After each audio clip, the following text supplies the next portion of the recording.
Now we continue with another keynote from Owen Gaffney's colleague, Johan Falk, also from Exponential Roadmap Initiative. You have the floor, Johan Falk. Thank you, Katarina. Great to be here again. So, climate and nature goes hand in hand. So we need to stop global warming to save nature, but we also need nature to stop global warming as a carbon sink, basically, to store carbon. And I'll talk a bit about the business perspective today. What do we need from businesses? And businesses need to set strategies in line with the 1.5 ambition, but actually integrating climate and nature. And why is that? Well, as Owen said, we need to halve emissions every decade. We need to do that across all sectors, but that's not sufficient. We also need to scale the natural climate solutions. And that has a huge potential, as we talked about, possibly something like 20 to 30% of the total. And it is about forests, potentially 50%. It's about transforming agriculture, but it's also about transforming the demand side, what we demand as consumers, and we need all of them in combination. So that's a background. So from a business perspective, what does it take to set the strategy in line with the 1.5 ambition, which is about climate, but we also need to extend that to nature. And we launched something called the Business Playbook, which actually brings forward this four-pillar model, which is now supported by companies representing $1 trillion. The four pillars are reducing your own emissions, what we call scope 1 and 2 emissions, reducing your value chain emissions, and it's about integrating climate in your strategy, but also go beyond your value chain to contribute to transformation in society. And when we turn this into action, we need to integrate climate and nature in the next step. And I'll give a couple of examples.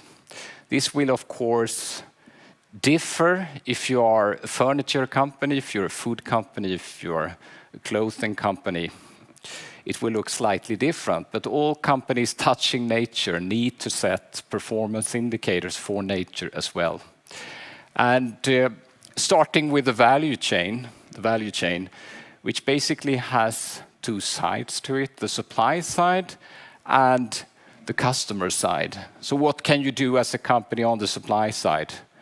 The first part is asking your suppliers to halve emissions by latest 2030. That is something Ericsson is doing very successfully and something we will scale globally. It's about to secure zero deforestation.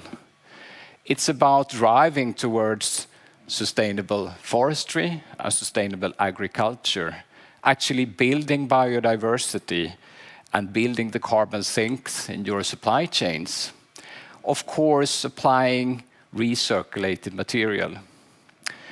Just as important is the customer side.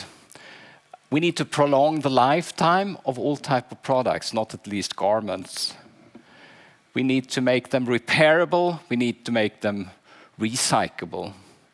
For a food company, we need to shift towards plant-rich food. We need to start eliminating the food waste. So these are very concrete actions that companies can build into their performance indicator.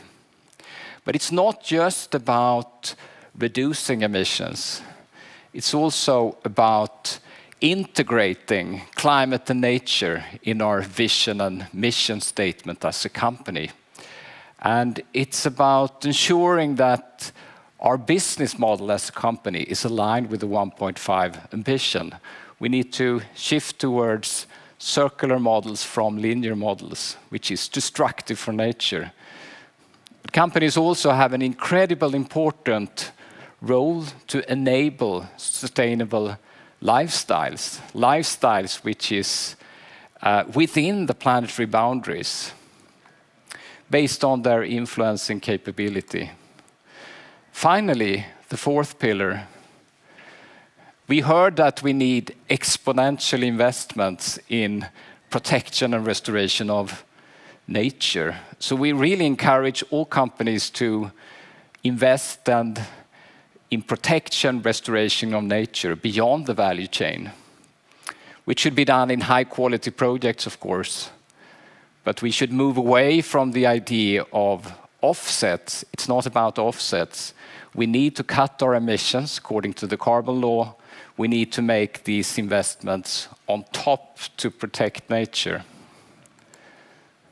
So finally, to summarize, to keep 1.5 alive, we need to protect and restore nature in addition to halve emissions by 2030.